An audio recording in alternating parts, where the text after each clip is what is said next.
DKT take बाईटमध्ये आपलं सहर्ष स्वागत. आजच्या पॉडकास्टमध्ये आपण 10वी झाल्यानंतर कॉमर्स घ्यावं की नाही घ्यावं, कॉमर्समधले अपॉर्च्युनिटीज काय आहेत, कॉमर्समध्ये कुठल्या प्रकारचे जॉब्स मिळतात, कॉमर्समध्ये हायेस्ट पगार किती मिळू शकतो, कॉमर्समध्ये काय काय एक्झाम्स असतात, कुठले कुठले एक्झाम्स असतात आणि त्याची तयारी कशी करावी लागते 12वी नंतर किंवा 11वी-12वी करत असताना, या संदर्भातला विद्यार्थ्यांच्या मनात किंवा पेरेंट्सच्या मनातला जो गोंधळ आहे तो दूर करण्यासाठी म्हणून आज आपण हा पॉडकास्ट अरेंज केलेला आहे. आणि आपल्यासोबत आहेत, मी त्यांचं स्वागत करतो DKT टेक बाईटमध्ये. मी इंट्रोडक्शन करून देतो. आज आमच्यासोबत आहेत प्रोफेसर हिंगणगावे सर, ज्यांना 40 वर्षाचा प्रदीर्घ अनुभव आहे कॉमर्स क्षेत्रामध्ये. सर अकाउंट्सचे एक्सपर्ट आहेतच, त्यासोबत आत्ता सर DKT बरोबर असोसिएट झालेले आहेत आणि आमचे जे नवीन करिक्युलम डिझाईन केलेलं आहे, नवीन अपॉर्च्युनिटीज जे मुलांच्यासाठी ओपन होणार आहेत, त्यासाठी त्यांना काय काय लागतं आहे 11वी-12वीला त्याची तयारी करून घेण्यासाठी सर आज आमच्यासोबत DKT कॉमर्ससोबत आलेले आहेत आणि आज तुमच्यासमोर आज ते येत आहेत ही पूर्ण माहिती सांगण्यासाठी. Sir welcome to Tech Byte. त्यासोबत आमच्याबरोबर आहेत अग्निहोत्री मॅडम. अग्निहोत्री मॅडम हे इकॉनॉमिक्समधले एक्सपर्ट आहेत. त्या देखील आमच्या शिक्षण संस्थेबरोबर बरेच वर्ष काम करत आहेत आणि त्यांचा प्रदीर्घ अनुभव आपल्याला आज त्याच्या अनुभवातनं त्यांनी कॉमर्समधले अपॉर्च्युनिटीज काय आहेत ते सांगणार आहेत. आणि त्यासोबत यंग अँड डायनामिक आमच्यासोबत आहेत दायमा सर. इंग्लिशवरचं प्रभुत्व त्यांचं खूप छान आहे. आणि त्यासोबत जे अदर एंट्रन्स एक्झाम्स असतात, 12वी नंतरचे एंट्रन्स एक्झाम्स असतात, त्याबद्दल माहिती सांगण्यासाठी आज आपल्याबरोबर दायमा सर उपस्थित आहेत. मी तिघांचंही स्वागत करतो DKT टेक बाईटमध्ये. आता बरेचसे अपॉर्च्युनिटीज ओपन व्हायला लागलेत, जॉब अपॉर्च्युनिटीज पण तसे उपलब्ध व्हायला लागलेत कॉमर्सच्या स्टुडंट्सना. जॉबचे पॅकेजेस वगैरेसुद्धा त्यांचे खूप, सॅलरी पॅकेजेससुद्धा खूप हायर साईड चालले आहेत, ॲट पार इंजिनियर्स चाललेले आहेत. तर हा मोठा फरक तुम्हाला जो बघायला मिळतो, तर ह्याला कोपअप करण्यासाठी आजचा कॉमर्सचा विद्यार्थी तयार आहे का? आत्ताचा जो विद्यार्थी आहे अकॅडमिक लेवलनंतर 11 पासून आपण इंटिग्रेटेड प्रोग्राम चालू केला तर तो CA साठी परफेक्ट होतो. 11वीमध्ये 6 महिन्यापर्यंत फर्स्ट टर्मला त्याचा 11चा अभ्यास घ्यायचा आहे. त्याच्यानंतर 1 वर्ष 12 आणि CA फाउंडेशनचा अभ्यास घेतल्यानंतर पुढचे 6 महिने त्याचे रिव्हिजन प्रॅक्टिस करून घेतलं तर 100% तो रिझल्ट 2 वर्षामध्ये फाउंडेशन आणि बोर्ड सक्सेस होऊ शकतो. अपॉर्च्युनिटीज काय काय आहेत कॉमर्समध्ये, जेणेकरून ही सगळी पूर्ण डिसिजन मेकिंग प्रोसेस पालकांसाठी आणि विद्यार्थ्यांसाठी सोपी होईल? Please Agnihotri madam. प्रत्येक स्टुडंटना आणि पॅरेंटना आपल्या मुलाच्या करिअरसाठी क्लिअर असायला पाहिजे. Very right. की त्यांनी काय करायचं. तर of course I am from the commerce stream, that's why commerce is the best career for your board. It is my step. याच्यामध्ये काय माहिती आहे का की पुढच्या 10 ते 15 वर्षामध्ये कॉमर्स स्ट्रीमसाठी किंवा कॉमर्स साईडमध्ये एवढ्या करिअर अपॉर्च्युनिटीज तुम्हाला मिळणार आहेत की गेल्या 15 वर्षापूर्वी एक असा सिनारिओ होता सर, तुम्हाला लक्षात असेल की इंजिनियर झालं की तुमचं लाईफ सेट झालं. बरोबर, असं एक माइंडसेट होता पेरेंट्सचा पण तसा होता आणि तेच कुठेतरी स्टुडंट्समध्ये पेनिट्रेट व्हायचं. पण आता पुढच्या 10 ते 15 वर्षामध्ये मी असं म्हणेन की कॉमर्समध्ये तुम्हाला अशा अपॉर्च्युनिटीज अवेलेबल होणार नाही. कारण कॉमर्समध्ये काय, बिझनेस आणि ट्रेड आहे, बरोबर. आणि बिझनेस आणि ट्रेडला अलाइड कन्सेप्ट काय येतात, मॅनेजमेंट, फायनान्स, बँकिंग, इन्शुरन्स, सगळे फंक्शन्स आले त्याच्यामध्ये. म्हणजे तुम्ही ज्या वेळेला कॉमर्स साईडला येणार आहे त्यावेळेला तुम्हाला बँकिंगमध्ये करिअर करता येईल, इन्शुरन्समध्ये करता येईल, मॅनेजमेंटमध्ये करता येईल. मॅनेजमेंटमध्ये तर टॉप मोस्ट करिअर तुम्हाला अपॉर्च्युनिटीज अवेलेबल आहेत. पॅकेजेस मी मॅडम बघितलेत. I was surfing through various websites. Exactly. And may be that is the reason why engineering झाल्यावर पोरं पुन्हा मॅनेजमेंट स्टडीज करतात, MBA करतात. As a matter of fact, commerce stream is penetrating every department, every profession. So be it an engineer or doctor from any stream, they need a person from commerce stream. So that is a value being added.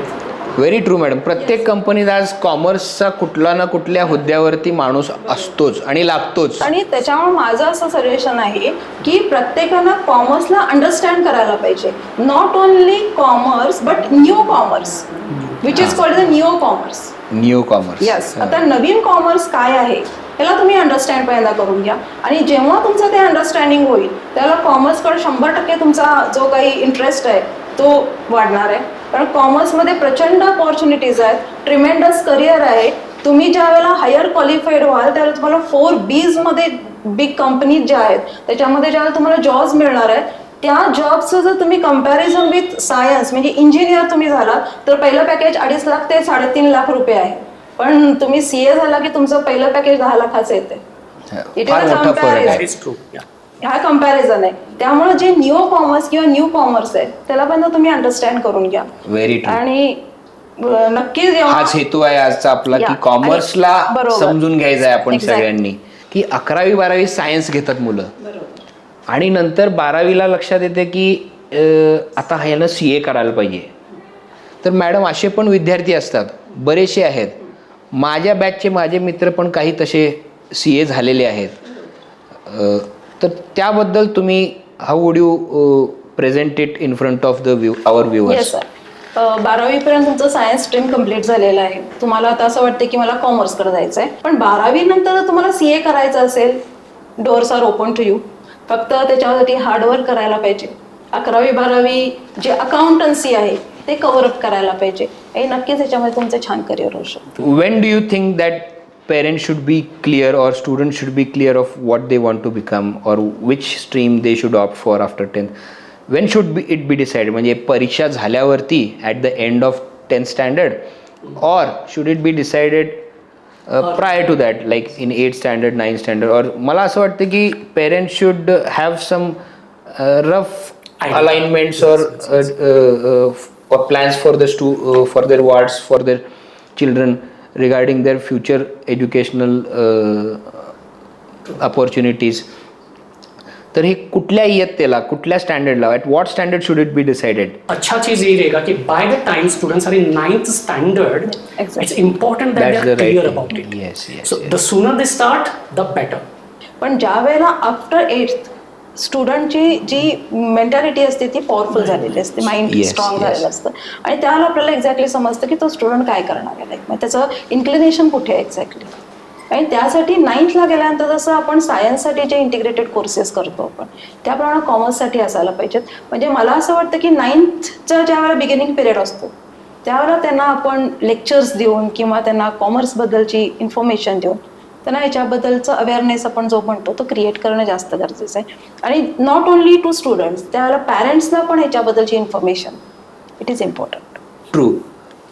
CAची तयारी तुम्ही जसं म्हणालात की 11वीपासूनच सुरू करायची आहे. DKTमध्ये आपण तो सगळा सिलेबस फ्रेम केलेला आहात, नवीन पद्धतीनं आपण ते डिप्लॉय करत आहोत. तर कसं असतं, कुठले कुठले सब्जेक्ट्स फोकस ठेवायला लागतात? CAचे फाउंडेशनची एक्झाम वगैरे असते ती केव्हा असते, कशी असते, त्याबद्दल जरा सर तुम्ही माहिती सांगाल आपल्या व्ह्युअर्सना?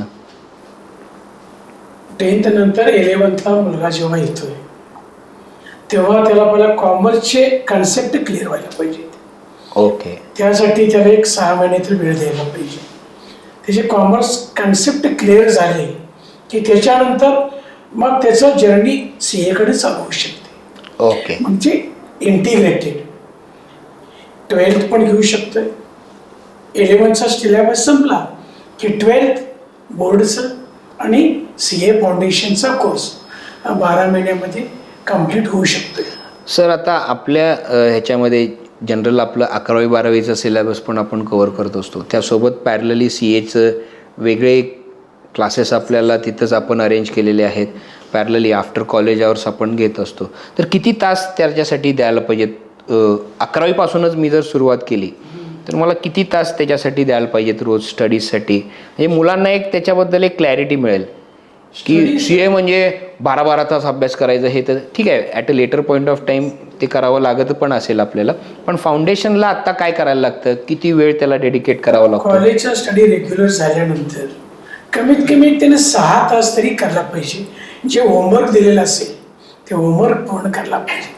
त्याच्यासाठी 2-3 तास लागतील आणि बोर्ड म्हणजे 2-3 तास homeworks. 2-3 तास आणि 2-3 तास सेल्फ स्टडी. सेल्फ स्टडीसाठी हा फॉर्म्युला घेऊन पुढे गेला तर 100% सक्सेस रिझल्ट येतेच.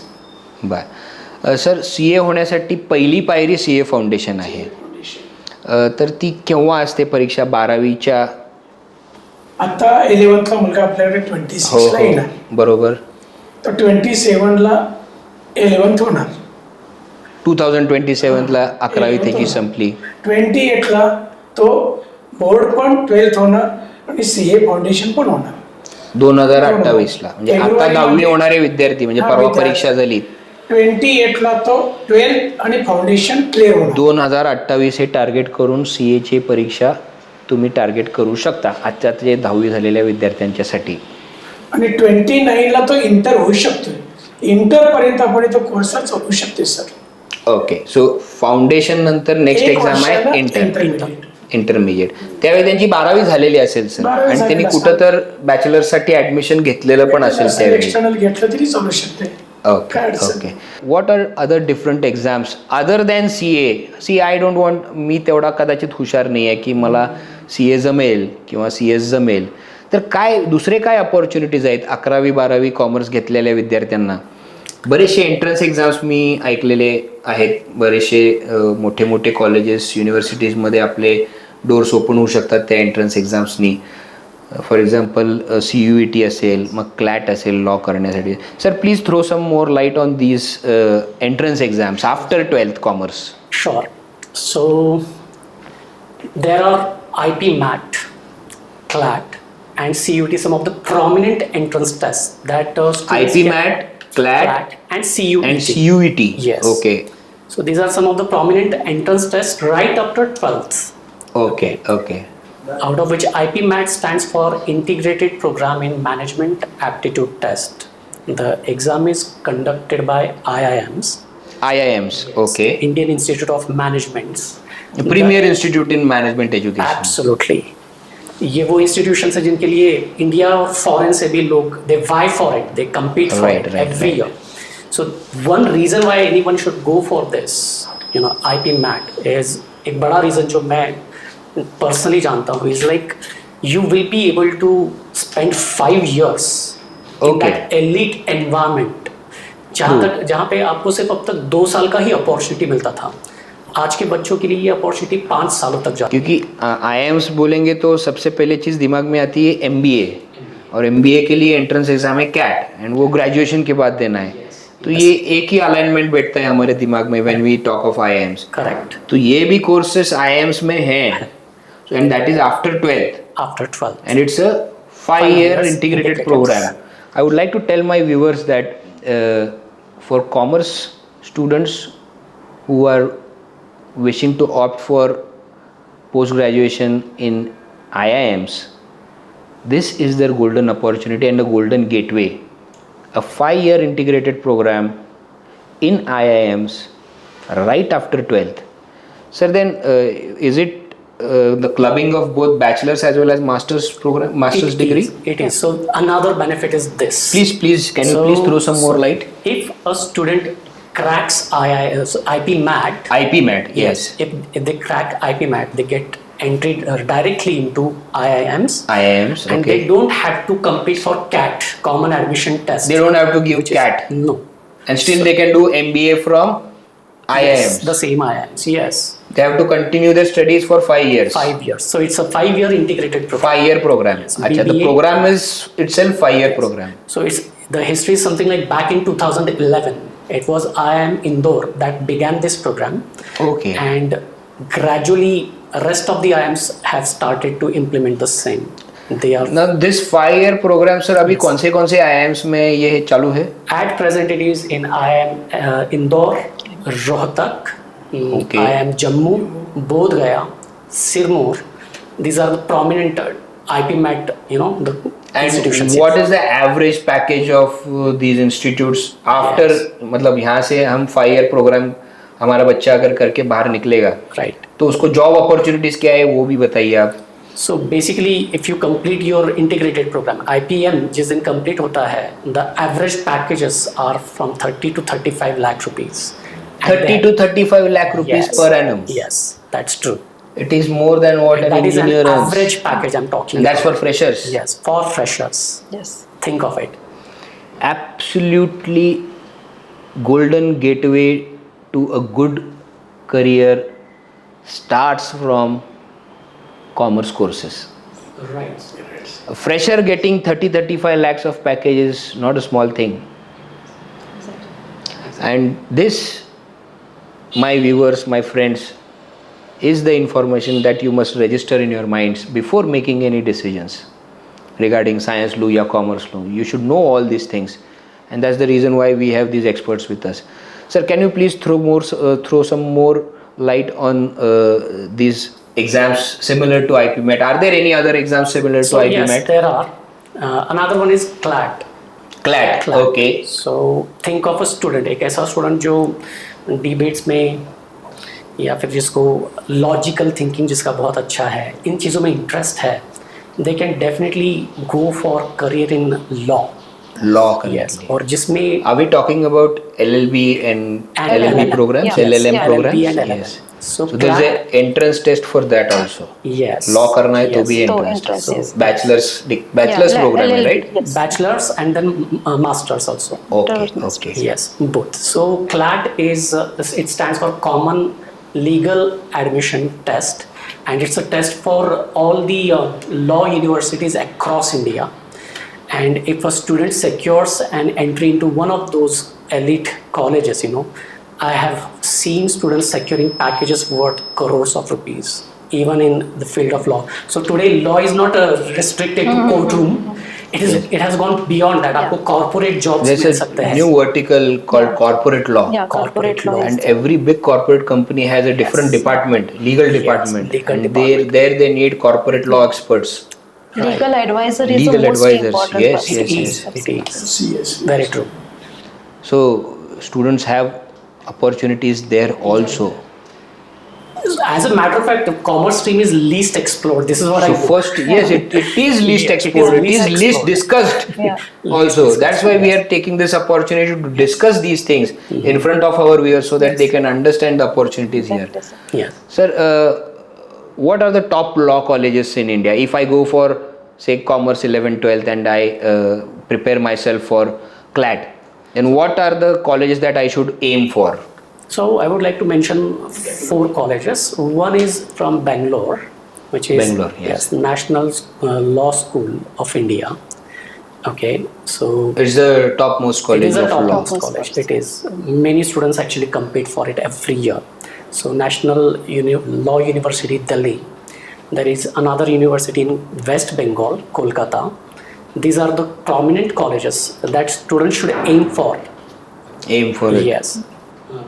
Then there are private universities also coming up, and they too have their own law programs, bachelors. For example, we have Symbiosis, we have Yes, Symbiosis also. we have different other universities also. So जो हम पढ़ाई CLAT के लिए करते हैं, उनके भी different universities के खुद के entrance exams भी रहते हैं. तो वो पढ़ाई उसके लिए भी सफिशिएंट है. पैरेलली हम सेम पढ़ाई पे दोनों एग्जाम दे Yes, सकते हैं या yes. उसके अलग रहते हैं. No. Right. So if you prepare for CLAT, okay, so you are ready for many other entrance tests, just like you Okay. mentioned, autonomous colleges, you can say, and even there is MHCET for law admissions. जो महाराष्ट्र में जो law universities है, उनके लिए भी CET entrance test है. So students are prepared for all these other options too. Okay. Can you please give some more information. अभी जो आपने बताया CET, महाराष्ट्र CET, क्योंकि हमें सिर्फ एक ही CET मालूम है जो 12th साइंस के बाद देते हैं और जिसमें जो एग्जाम देके हमें इंजीनियरिंग में एडमिशन मिलता है उसको हम CET बोलते हैं. So if you तो go कॉमर्स Yeah. करने के बाद भी एक CET है कुछ? बिल्कुल बिल्कुल, एक नहीं दो है. 2 है. ओके. एक्चुअली सो यस, जैसे आपने BBA MBA करना है, BCA करना है, तो उसके लिए CET है. So if you go on Maharashtra CET cell website जो है, you will find there are number of CETs, okay, common entrance test. BBA BCA के लिए भी है, BBA BCA के लिए भी as well CET. As law के लिए भी है. So all these test are limited for.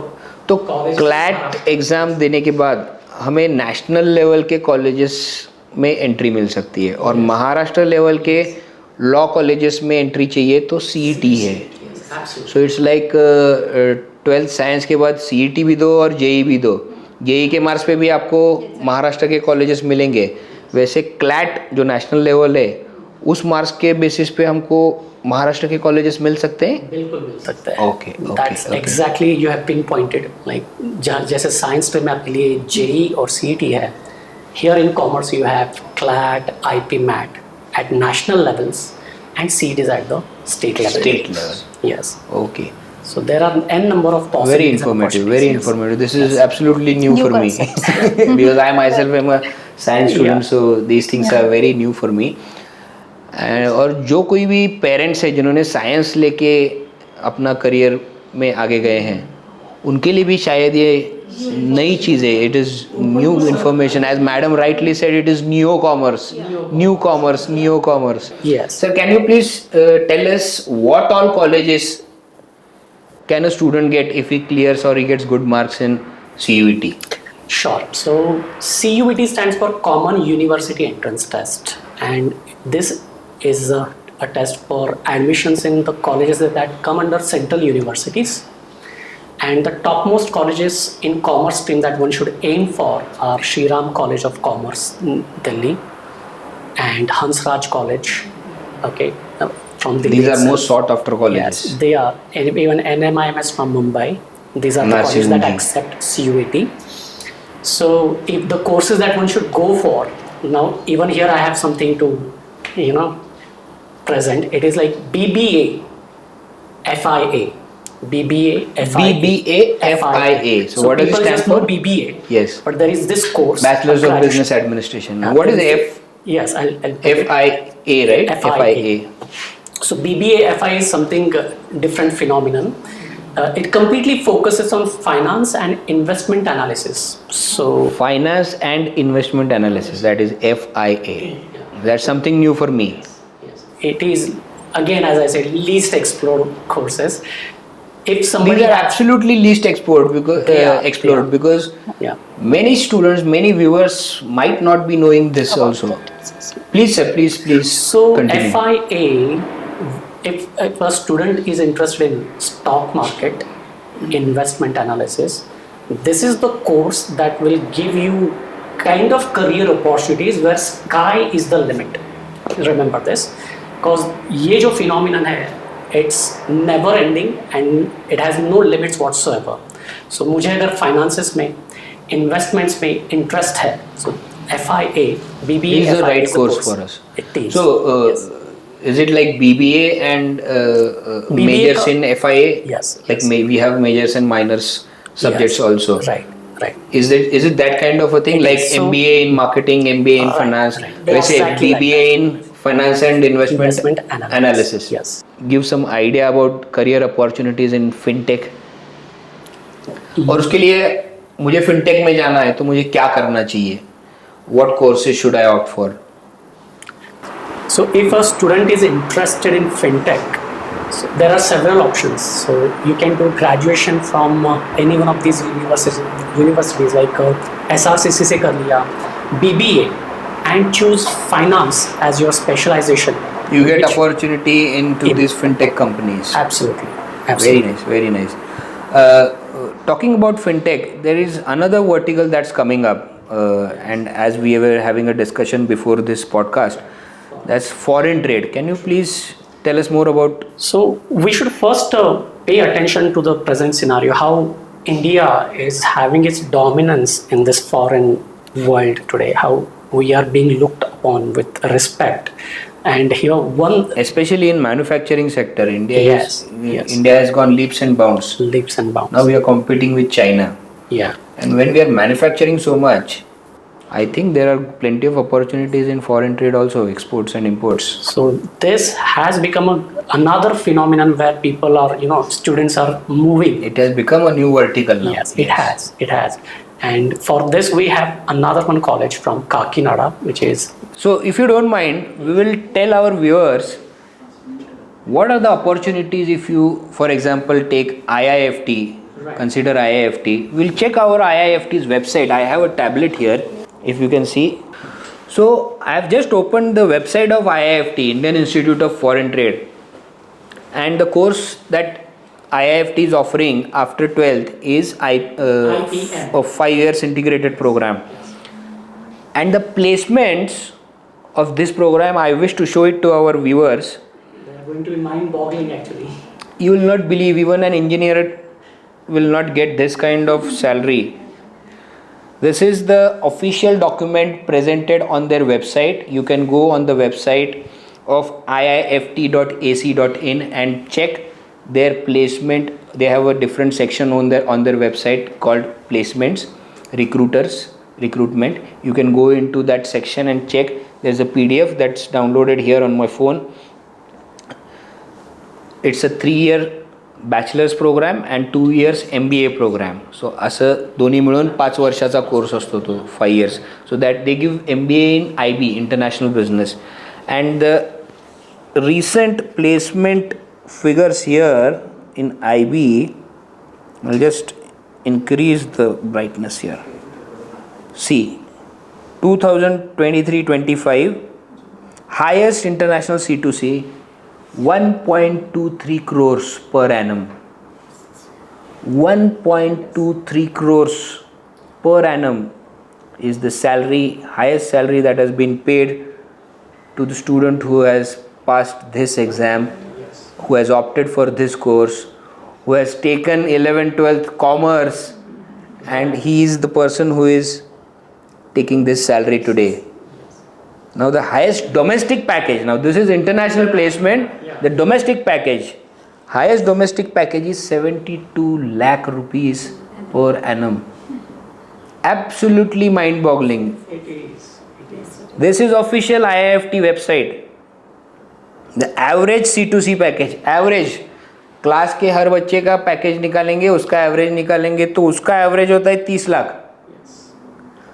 31 lakh rupees per annum is the average package that the student gets after he opts for 11th 12th science, commerce, not science, 11th 12th commerce, and then he gives this exam, CUET, right? Sorry, IPMAT, and then he gets admission into this college, and then he opts for 5-year program. He gets a bachelor's degree as well as a postgraduate master's degree, and then he gets this package. This is the potential, my friends, that commerce presents to you. So do not underestimate commerce. Do not underestimate yourselves while opting for commerce. Commerce gives you a respectful job in the society. Commerce gives you an opportunity to explore n number of streams, n number of domains, n number of career opportunities. So this, I think, by showing this to our viewers, definitely I am sure that people who are thinking that क्या है commerce में, तो उसका उत्तर ये है commerce में, उनको ये बताना चाहिए. तर डीकेटी कॉमर्स डिपार्टमेंटमध्ये आपण ह्या सगळ्या CUET असेल, क्लॅट असेल, IPMAT असेल किंवा इतर दुसरे कुठले काही CET जसे सरांनी मगाशी सांगितलं ते एक्झाम असेल. तर सर, मी हा प्रश्न हिंगणगावे सर तुम्हाला विचारत आहे की आपल्या ह्या डीकेटी कॉमर्स डिपार्टमेंटमध्ये ह्या सगळ्या प्रोग्राम्सची तयारी कशी करून घेतोय आपण? या सगळ्या प्रोग्रामची तयारी आपण 11th पासून करून घेतोय. ओके. 2 डिव्हिजन आहे. एक CS साठी आहे, एक वर्ग पूर्ण CS साठी आहे. दुसरा वर्ग IPMAT, क्लॅट, CUET, MACET याच्यासाठी आहे. अच्छा, असे 2 आपण हे केलेले. सर, या दोन्ही अभ्यासक्रमात काही फरक असतो? जरा 80% सिलेबस सेमच असते, काय अडचण नाही. एखाद दुसरा विषय फरक असतो, फक्त ती बोर्डाची लेवल आणि त्याची लेवल थोडी हाय असते. स्टडीसाठी सिलेबस सेमच आहे. CAचा आणि बोर्डाचा सिलेबस फाउंडेशनचा 80% सेम आहे. तिथं जे एक्सपेक्टेशन आहे रिझनेबल एक्सपेक्टेशन आहे, आणि CA साठी एक्सपर्ट नॉलेज लागते, एवढाच फरक आहे.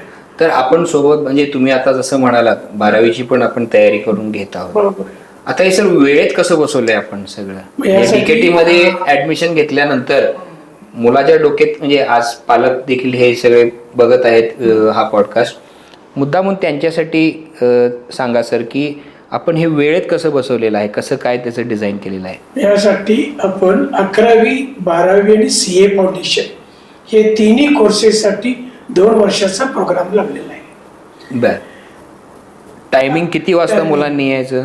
9:30 ते 5:30 किंवा 4:30 पर्यंत, 4:30 किंवा 5:30 पर्यंत होईल. ओके. 9:30 ते 2 बोर्डाचा असेल, नॉर्मल रुटीन 11वी बोर्डाचा 12वीचा 11वी अभ्यासक्रम. 12वीचा. आणि 2 ते 4:30 किंवा 5:30 हा कॉम्पिटेटिव्ह एक्झामसाठी असणार. बर बर. कॉम्पिटेटिव्ह एक्झाम्स म्हणजे CA, CS, IP MAT, IP CLAT MAT, आणि CLAT. CET. आता सर याचे सगळे वेगवेगळ्या वर्गात वेगवेगळे विद्यार्थी बसून ज्या त्या कोर्सेसची तयारी चालू असणार आहे त्यांची. टेस्ट सिरीज वगैरे काय असते सर आपली? यांची मंथली टेस्ट सिरीज असणार आहे. ओके, सगळ्या कोर्सेसची. सगळ्या कोर्सेसची टेस्ट सिरीज लावलेली असणार आहे. त्या टेस्ट प्रमाणे त्यांनी सगळी तयारी करून घ्यायची. ओके. बोर्डाची पण टेस्ट सिरीज असणार आहे आणि कॉम्पिटेटिव्ह एक्झामची पण टेस्ट सिरीज असणार आहे. Very nice, very nice. आणि ती क्युम्युलेटिव्ह टाईपनं असणार. अच्छा, जसं जसं सिलेबस होत आहे सिलेबस तसं वाढत तसं जाईल तसं ती टेस्टची ही वाढत जाणार. त्याचा आवाका वाढत जाणार वाढत. सिलेबसचा प्रत्येक टेस्टसाठीचा. Very nice. आणखी सर पहिल्यांदाच इतक्या सगळ्या कॉमर्सच्या ऑपॉर्च्युनिटीज आपण DKTच्या मार्फत सर्व इचलकरंजी आणि आजूबाजूच्या ग्रामीण भागातल्या विद्यार्थ्यांच्यासाठी सुद्धा हे संधी आपण उपलब्ध करून देत आहोत. तर त्या बाबतीत सर तुमचं काय ओपिनियन आहे, काय मत आहे तुमचं की ग्रामीण भागातल्या मुलांनी ह्या कोर्सेसकडे या कसं बघावं? कोर्सला ऍडमिशन घेत असताना तुमच्या ऐकूशी काही संबंध आहे मला. फक्त प्रामाणिकपणे हार्डवर्क करायला पाहिजे. Absolutely. 2 वर्ष आणि जे काही कॉलेजमधले इन्स्ट्रक्शन असतील ते फॉलो केलं तरी कोर्स मराठी मिडियमचा असू दे, इंग्लिश मिडियमचा असू दे किंवा सेमीचा असू दे, त्याच्या यशाबद्दल आम्ही 100% गॅरंटी देतो. फक्त त्यानं हार्ड वर्क ठेवायला पाहिजे. खरं आहे, absolutely. Coming to the point madam, आता आपण जसं सर म्हणाले की मराठी मीडियमचा विद्यार्थी असो किंवा इंग्रजी माध्यमाचा असो, हा फरक मॅडम तुम्हाला वर्गात जाणवतो? आणि DKTच्या पूर्ण सिलेबस ज्यावेळी तुम्ही डिझाईन करत असता, फ्रेम करत असता, 11वी 12वीचा असेल किंवा या कॉम्पिटेटिव्ह एक्झामचं असेल, तुम्हाला ह्या मुलांचा पण विचार करावा लागतो कारण की त्यांचं पूर्ण शिक्षण आता 10वीपर्यंत मराठी मीडियममध्ये झालेलं असतं. अचानक एकदम इंग्रजी त्यांना भडीमार वाटायला लागतो, सगळं बंबार्डमेंट झाल्यासारखं वाटतं. तर त्याबद्दल तुमचं ओपिनियन काय आणि त्यासाठी DKT मध्ये आपण काय करत असतो? एकदम सर बेस्ट क्वेश्चन विचारलंय तुम्ही आता. कारण आपलं जे आता आपण कोर्सेस आपण जे चालू करणार आहे ते डोमेन आपण इन्क्रीज केले. म्हणजे पूर्ण आता जो रुरल एरिया आहे तो आपण कॅप्चर करणार आहे किंवा तिथल्या स्टुडंटना आपण ही अपॉर्च्युनिटी प्रोव्हाइड करायला लागलेलो आहे. आणि त्या एरियामध्ये मोस्टली मराठी मीडियम हा पार्ट येतो. मग त्यांच्यामध्ये मनामध्ये एक नेहमी शंका असते की अरे मी मराठी मीडियममध्ये मला हे जमणार आहे की नाही. त्यामुळे आम्ही इंग्लिश मिडियमच्या स्टुडंटना पण तेवढाच इम्पॉर्टन्स असतो. Obviously our college is English medium, पण त्याचप्रमाणे या मराठी मिडियमच्या स्टुडंट्सना पण आम्ही तेवढाच इम्पॉर्टन्स देतो. आणि त्यांचा जोपर्यंत कम्फर्ट झोन होत नाही तोपर्यंत आम्ही त्यांना थोडंफार त्यांच्या लँग्वेजमध्ये देखील याबद्दलचं एक्सप्लेनेशन देतो. आणि तुम्हाला जर असं सांगायचं आहे की आपल्या कॉलेजमध्ये मराठी मीडियम 10वीपर्यंत झालेल्या मुलींना ॲडमिशन घेतलेली, 12वीला बोर्डमध्ये ती फर्स्ट आली. CA जो होता फाउंडेशन फर्स्ट अटेम्प्ट मध्ये, इंटर फर्स्ट अटेम्प्ट मध्ये, फायनल फर्स्ट अटेम्प्ट मध्ये. Can you please tell the name of the student? Nidhi Lalwani. Lalwani AI ranking आहे, ऑल इंडिया रँकिंग. ती इंग्लिश मिडियम, ती DKTनच होती आपली फ्रॉम फर्स्ट स्टँडर्ड. पण निधी आहे, निधी बुर्जी, येस सर, एक्झॅक्ट निधी बुर्जी. 10वीपर्यंत ती मराठी मीडियम होती आणि नंतर 11वीपासून इंग्लिश मिडियमला आली. सगळ्या ह्याच्यामध्ये फर्स्ट अटेम्प्ट मध्ये तिने सगळ्या गोष्टी क्लिअर केल्या. पण तिचे एफर्ट्स त्यावेळेला आम्ही जे बघितलेले होते ते खूप पॉझिटिव्ह होते. जसं आपण मराठीत म्हणतो ना की तुमची एक्झॅक्टली अभ्यासाला बैठक किती आहे हे मॅटर करतं.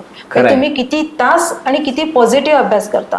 अभ्यास करणं आणि अभ्यासाचा आभास करणं याच्यामध्ये फरक आहे. पुस्तक घेऊन बसलं त्याला अभ्यास म्हणू शकत, त्याला आपण अभ्यास म्हणू शकत नाही. त्यामुळं एक्झॅक्टली तुम्ही अभ्यास किती करता आणि त्याच्यासाठी किती एफर्ट्स देतात, तुमचा इंटरेस्ट Absolutely. किती आहे, Absolutely. या गोष्टी सगळ्या मॅटर करतात. आणि DKT मध्ये 100% प्रत्येकाला आपण प्रॉपर गायडन्स करतो आणि त्यांना तो न्याय सगळ्यांना देतो सगळ्यांना आपण व्यवस्थित न्याय देतो. And that is of course that is showing in the result also. Exactly sir. CA foundation मध्ये AR रँकिंग्स येणं म्हणा, किंवा तेच विद्यार्थी पुढं चांगल्या कॉलेजेसमध्ये ॲडमिशन्स घेणं म्हणा, किंवा तेच विद्यार्थी पुढं CA CS एंटर फायनल पर्यंत जाऊन. एक्झॅक्ट. आणि CA होण्यासाठी सर खूप हुशार पाहिजे असं नाही आहे. तुम्ही खूप हुशार आहात तरच CA होणार, ॲब्सोल्युटली रॉंग. तुम्ही हार्ड वर्कर पाहिजे. Right. कारण मी माझ्या डोळ्यांनी असे स्टुडंट्स खूप बघितलेले आहेत की 12वी पर्यंत या मुलांचं कुठंच नाव नाही, म्हणजे फेलमध्ये येत नाहीत पण टॉपर पण नाहीत. पण ज्या वेळेला ते CA साठी किंवा आम्ही फायनल CA झालेल्या स्टुडंटचं फेलिसिटेशन करतो, म्हणजे आता आपल्याकडं हे CA फाउंडेशन वगैरे चालू झालं, बिफोर दॅट मग ते आम्ही फेलिसिटेशन करतो, त्यावेळेला आम्ही सरप्राईज, अरे हा CA झालाय. म्हणजे त्यावेळेला आम्हाला समजतं की यांचं हार्डवर्क ट्रिमेंडस असतंय. ते जर तुम्ही दिलं नक्कीच मॅडम, इन एनी केस, मग ते सायन्स असो किंवा कॉमर्स असो किंवा आर्ट्स असो, जो हार्ड वर्क करतो तोच पुढे गेलेला आहे. बरोबर. Absolutely. अंडरलाईन आहे म्हणजे Underline, हार्ड वर्कला. underline. So there is no substitute to hard work. आणि त्याच्यासाठी पॅरेंट्सचा सपोर्ट इम्पॉर्टंट आहे. नाहीतर लग्नाला जायचंय 15 दिवसाची सुट्टी द्या, इकडं जायचंय 10 दिवसाची सुट्टी द्या. सही है. ह्या गोष्टीला तुम्ही पॅरेंट्स लोकांनी पहिल्यांदा ह्याला कंट्रोल करायला पाहिजे. Consistent environment त्यांना ते एन्व्हायरमेंट द्यायला पाहिजे. आणि CA व्हायच्या होण्यासाठी काही वेळेला असं होतं की फर्स्ट अटेम्प्ट मध्ये तुम्ही क्लिअर होत नाही, त्यावेळेला आपल्या बोर्डचं जे मोरल आहे ते तुम्ही बिल्ड करून ठेवायला पाहिजे. नाहीतर काय रे केलास झालाच नाहीस की नो. बरोबर, एक सपोर्ट सिस्टीम तयार Exactly, झाली support पाहिजे. आणि DKT मध्ये सर मेंटली फिजिकली सपोर्ट हा आहे विद्यार्थ्यासाठी, हे अगदी नक्की नक्की. नाही, ते that obviously shows in the result also. 11वी-12वीचे सुद्धा बोर्डाचे निकाल सुद्धा खूप छान लागतात. टॉपर आपल्याच कॉलेजचा असतो, त्यामुळं the hard work of the teachers it shows in the results of the students. आणि एन्व्हायरमेंट बी चांगला आहे. एन्व्हायरमेंट एकदम कंडुसिव्ह आहे मुलांच्यासाठी. It is very good environment. Strict आहे. स्ट्रिक्ट आहे, डिसिप्लिन आहे. असणं योग्य आहे मॅडम. स्ट्रिक्टनेस असायला पाहिजे. कारण 11वी-12वी ही जी 2 वर्ष आहेत ती डिस्ट्रॅक्शनची इयर्स असतात, माइंड डिस्ट्रॅक्शन. आणि त्यावेळेला जर तुम्ही तिथं स्ट्रिक्ट आणि कंट्रोलमध्ये जर मुलांना ठेवलं तर शुअरली त्यांचा 12वी नंतर ते कुठंही डायव्हर्ट होत नाही. Conventional commerce programmes are the things of past now. आपण एका अशा जगात वावरत आहोत जिथं स्किलसेट्सना खूप महत्त्व येत चाललेलं आहे. आणि ज्यावेळी इंडस्ट्रीची डिमांड असते की स्किलसेट्स असायला पाहिजे, स्किलसेट्स म्हणजे मग फिनान्स रिलेटेड असतील, इन्व्हेस्टमेंट असेल, बँकिंग, इन्शुरन्स, हे एक अपॉर्च्युनिटी झाली. फिनटेक जसं मगाशी आम्ही चर्चा केलो, तर ह्या सगळ्या सी ऑफ अपॉर्च्युनिटीज तुमच्यासाठी ओपन होणार आहेत 10वी नंतर कॉमर्स घेतल्यावर. I hope this has been a very informative podcast. This must have helped you in your decision making. तुम्हाला 10वी नंतर कॉमर्ससाठी मी जाऊ काय नको हा निर्णय घेण्यासाठी नक्कीच आजचा हा आमचा पॉडकास्ट तुम्हाला उपयुक्त ठरला असेल अशी मी अपेक्षा करतो. And I conclude my podcast here. Thank you.